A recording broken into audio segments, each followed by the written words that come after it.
Welcome back to the studio. You're watching France 24. This is Eye on Africa. I'm Shona Bhattacharya. Here are our top stories tonight. 20 years ago today, South Africa's Truth and Reconciliation Commission held its first hearing, an initiative that has since spread to other countries. But of the 300 or so cases judged criminal, many have yet to be prosecuted. His photos captured Mali in transition to independence. Award-winning photographer Malick Sidibé has died, leaving behind a legacy of excellence and insight into a world most of us will never see. And the return of a coup leader in Comoros. Voters in the archipelago narrowly elected Azali Assoumani as president in last Sunday's vote, 17 years after he grabbed power illegally. When South Africa's Truth and Reconciliation Commission saw the day, it came as a jolt. For the first time, a committee would investigate all crimes against blacks from 1960 to the day Nelson Mandela was inaugurated in 1994. 20 years to the day after the TRC's first hearing, some of the thousands of victims still haven't seen justice. The commission had denied amnesty for around 300 perpetrators, but many have yet to go before a judge. At last, something to celebrate. 33 years after her abduction, these former South African police officers are standing trial for the murder of anti-apartheid activist Nokutula Simelane. Their amnesty applications under the Truth and Reconciliation Commission were denied when it ruled they hadn't revealed the full truth behind her disappearance. But only now, on the groundbreaking commission's 20th anniversary, are they facing prosecution, with Simelane's family hoping to finally find out what happened. If they threw her into the river, they must take me there. If they bent her into ashes, they must tell me the site. If they buried her somewhere, let's dig the remains so that we give her a burial. That's all that I'm looking for. When it first sat on April 15, 1996, just 2 years after the fall of apartheid, the commission was a revolutionary concept, offering amnesty to perpetrators of political crimes on one condition: complete disclosure. If they are prepared to come to the truth, and maybe I get the remains, then it's better. I can forgive them. I can forgive. It recommended over 300 cases for prosecution where amnesty was denied. But only a handful ever made it to court, to the despair of victims' families. How can the party that set up the Truth Commission, which was seen as the great moral mechanism of the 1990s, it took the world by storm, how can you not follow through on what you've committed yourself to in legislation? The Simelane family has been pushing for this trial for over a decade, but hit endless dead ends, including the disappearance of the case file. But why the reluctance to prosecute apartheid-era crimes? I miss this one. Many believe former resistance fighters, who are now powerful figures in the ruling African National Congress, may have something to hide. You know, this was a conflict in which there were few angels about, at least those involved in combat. So it stands to reason that persons on the side of the ANC who were involved in the armed struggle could potentially face the consequences, because crimes were committed on that side as well.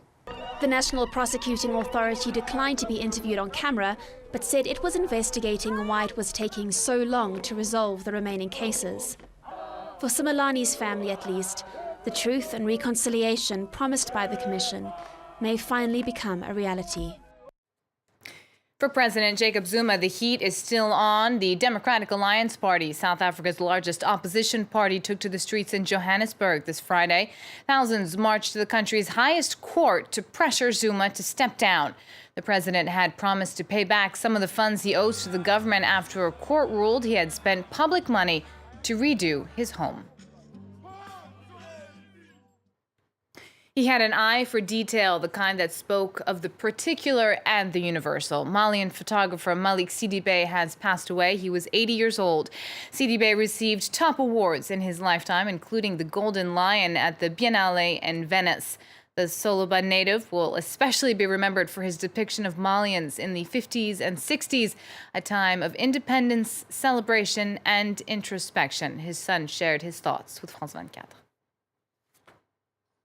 I It's been a big blow to our family, to his studio, to the Malian people in general, and to the whole of Africa.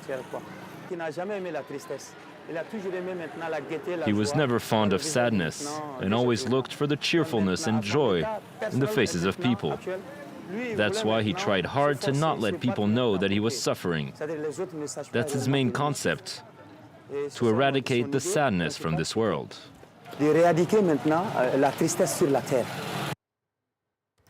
A whiff of the Arab Spring in Egypt. This Friday, protesters took to the streets chanting slogans used to bring down Hosni Mubarak in 2011. They're angry at President Abdel Fattah al-Sisi over his decision to return 2 islands in the Red Sea to Saudi Arabia. The islands had been under Egypt's protection since 1950. Tensions ran high as police were seen firing tear gas. Security officials say they detained around 50 people at several protests. Sending a strong message to poachers everywhere. Kenyan authorities are transporting ivory from around the country for the biggest burning of elephant tusks in history. The ceremony will take place at the end of the month, and President Uhuru Kenyatta will be lighting the pyre himself. More than 30,000 elephants are killed for their ivory every year in Africa. That can fetch up to 1,000 euros a kilo in Asia. Organizers say the fire is a protest at their continued slaughter. On April 30th, His Excellency will be hosting a state function to burn 105 tons of ivory and 1.35 tons of rhino horn. It will be the biggest burn in the world to date. The return of a coup leader in Comoros, Azali Assoumani, narrowly won Sunday's election in the archipelago, beating his main rival by just over 1%. Assoumani had previously taken power by force in 1999 before winning 100% of votes a few years later when the opposition boycotted that election. Laurent Berstetcher has the story. A former coup leader, elected fair and square. Colonel Azali Assoumani first seized power in a 1999 coup and was then elected president in 2002 after the opposition decided to boycott the vote. This time he narrowly beat the ruling party's candidate, Vice President Mohamed Ali Solihi, in what proved to be a disputed election. In February, 19 of the 25 candidates denounced irregularities in the first round and demanded a recount, but their request was denied by the Constitutional Court. Incidents were also reported in the second round, with partisans of former President Ahmed Abdallah Sambi accused of trying to disrupt proceedings. Sambi's party, Jua, dropped out of the race in the first round and went on to publicly back Assoumani's candidacy, a show of support that helped the former army commander secure the win. But ruling over the politically unstable country may not be a walk in the park for the new president. The Comoros archipelago has been rocked by some 20 coup attempts since it gained independence from France 41 years ago. Back to photography now. Malick Sidibé wasn't the only one capturing a novel side of Africa. A group of Kenyan photographers traveled across the nation in search of the forgotten, ignored, and breathtaking. The fruits of their labor are on display at an exhibition in Nairobi. Nicolas Germain has more. One Touch is the name of a group of Kenyan photographers. They went to both urban and rural areas seeking to show their country in a new light. One Touch organised an exhibition in Nairobi called Beyond. We are sick and tired of seeing stereotypical photos of Africans. We want to show people going about their lives in a triumphant way.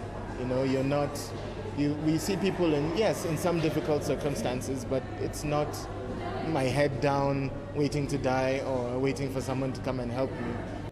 The organisers of the exhibition said they had a specific objective in mind. We're trying to get to external audiences to maybe change their view or their idea of what they think Africa is or Kenya, but also to internal audiences and telling people there's more to your country, there's more to your region than what you think or what you were raised to believe. Photography enthusiasts enjoyed the pictures of beautiful landscapes, but also those with a grittier side. These are things that we should explore in our films. These are things that we should showcase to the world. And I'm liking that Beyond is an opportunity for the world and for Kenyans to just view ourselves in perspectives that we rarely do. All the photographs are also on sale for $100 each. Part of the proceeds are going to the Hunger Free organization. That's it from us here on Eye on Africa. Live from Paris continues here on France 24. Annette Young will be with you in just a moment. Stay with us.